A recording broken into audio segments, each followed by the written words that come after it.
Hello, everybody. Internet TV Chicago on the air in Sungate Radio, and today I'm excited to our good friend and very talented person, Svetlana Pritzker, joining us. Thank you. Hello, Svetlana. My name is Rita Borg, and today we're going to talk with Svetlana about her book, Ultimate Life Affair. But before we start, I'd like to introduce Svetlana is more in extended way because she is a very talented person and founder of New Human Energetics, gifted healer, life purpose intuitive, mystical artist, and relationship counselor. Beyond her natural physical abilities, unique healing arts and coaching, she assists groups and individuals in resolving the most complex and entangled issues in their lives. Welcome to Sungate Radio. And before we start, if you don't mind, I would read one feedback from your book. Okay. The Ultimate Love Affair is intriguing, eye-opening, and practical look into the very essence of who, why, and how you attract in your life. It is full of easy-to-follow tips that will help you dissolve personal limitations so you can find love for yourself and expand these vibrations to improve your relationship with others. This is absolutely amazing review. So my question to you, how did you start how did you find your talents and your gifts? When did it start? So first of all, welcome to my alchemical laboratory. Everywhere I go, I meet people, and this is how I actually learn who I am, what I am, and what talents I have.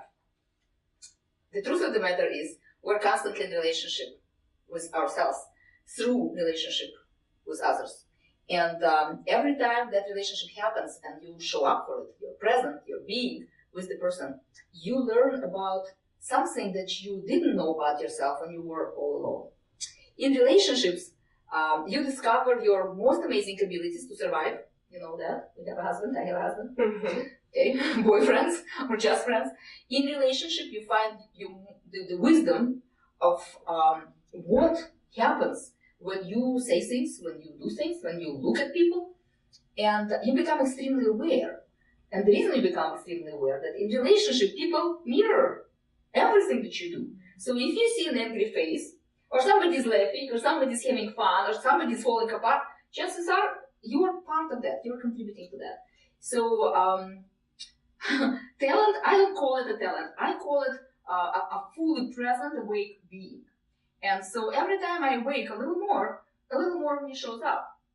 And right before this program, where we had a conversation, I just traveled to Sonoma, where I was working with a very amazing teacher. Her name is Maestra Shaila Sofia. She's an artist, but what she's teaching is intentional creativity, how you can be intentionally creative. And it's not necessarily just a painting. And of course I can paint, because you can paint and you can paint. Everybody can paint. But some of us don't know about it yet. But several of us did not meet anybody who said, you can paint.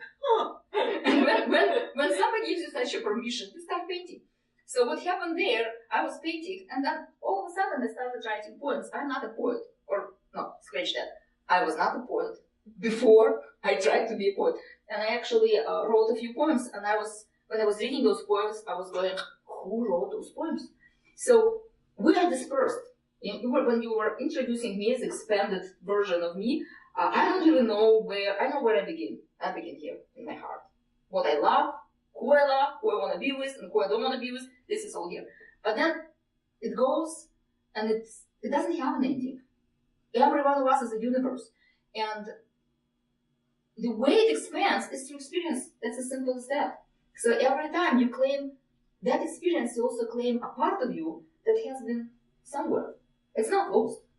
It's there. We're just not paying attention. So what I love to do is to show the way. I'm a way shower. I knew that about myself since I was, 3-year-old. As I was showing it to my parents. To your parents? Oh. Yeah. I was saying, Mom, it's okay. Dad, it's okay. This is what you can do. And they're like, what? And they actually, interestingly enough, they acknowledged me after about 14. Because at 14 I said, I hate you. I'm not going to live with you because you drive me nuts. It's too noisy. It's too much commotion.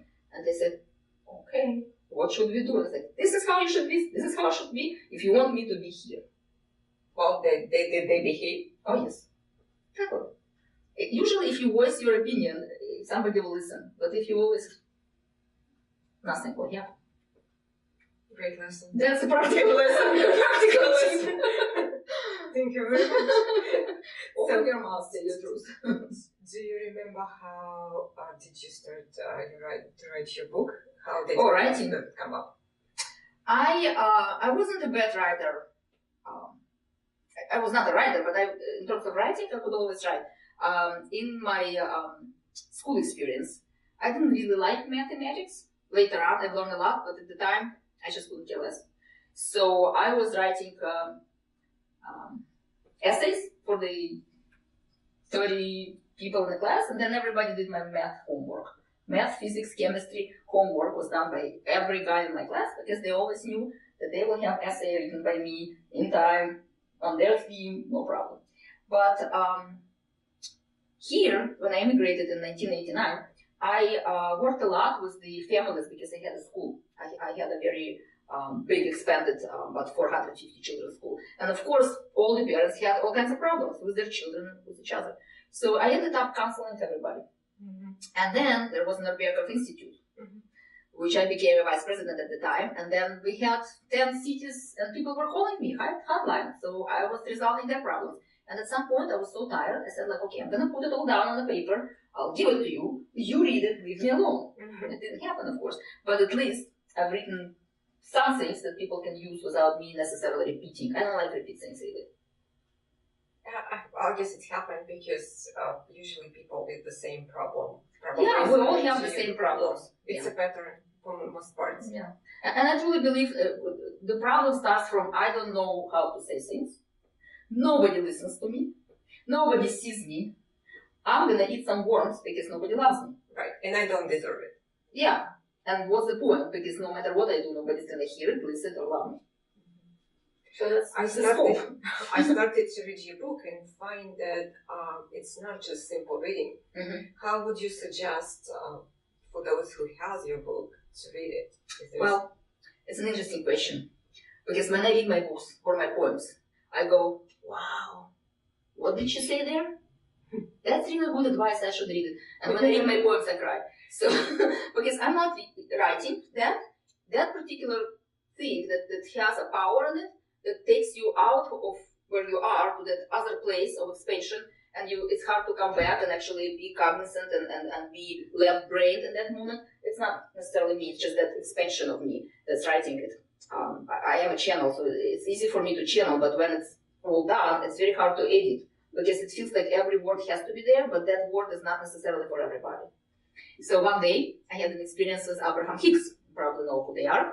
I really respect this channel, and very deep, and they have an integrity. So I visited them face-to-face once, and they asked me to come up to the stage. I was the last one in the group. I was not really having many questions. I was just interested to see what it is.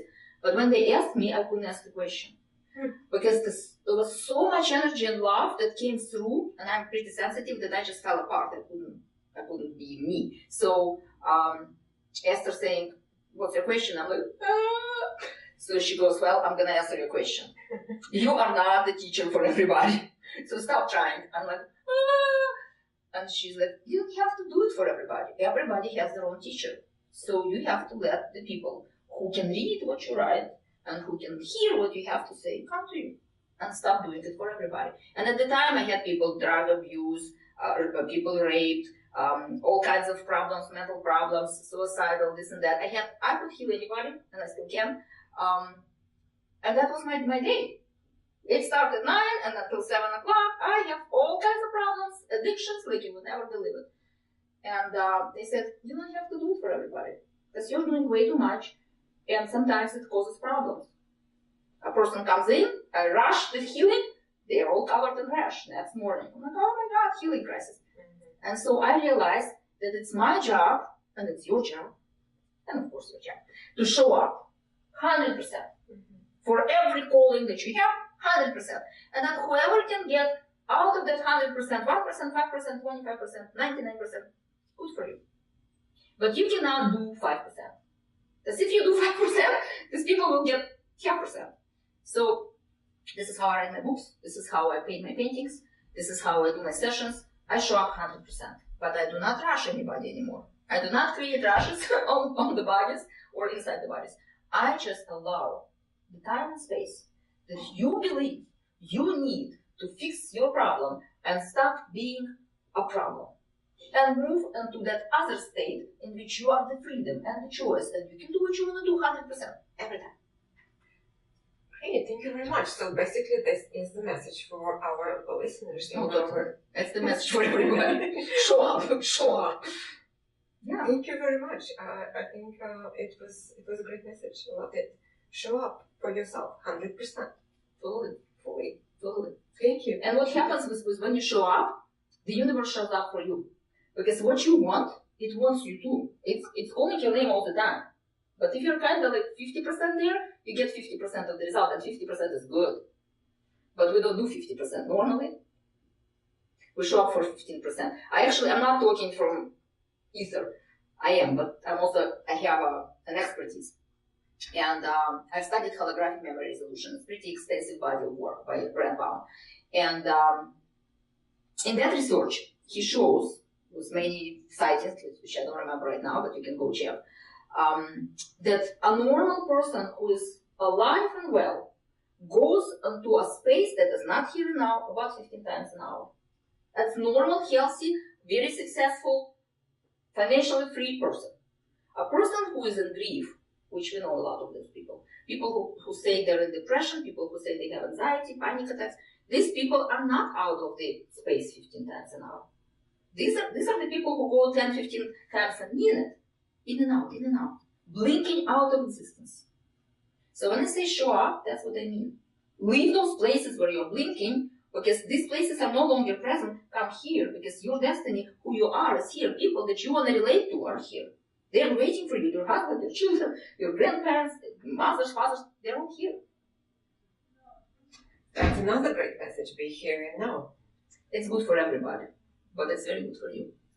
Of course, it's not that easy, but with the practice, we can do it more often. Yeah. And be present. Okay, thank you very much, Svetlana, or you prefer Lana? No, I am Svetlana, and my name means light. And that's another story. I kind of Which we're going to leave the next time. That's fine, but if you ask about my name, I cut my name in half, because only 50% I would allow myself. So I became Lana, but I no longer am okay with that. Svetlana, yeah. Okay, Svetlana, it is. Svetlana is the light. Thank you very much for joining us, and until next time. Thank you. Okay.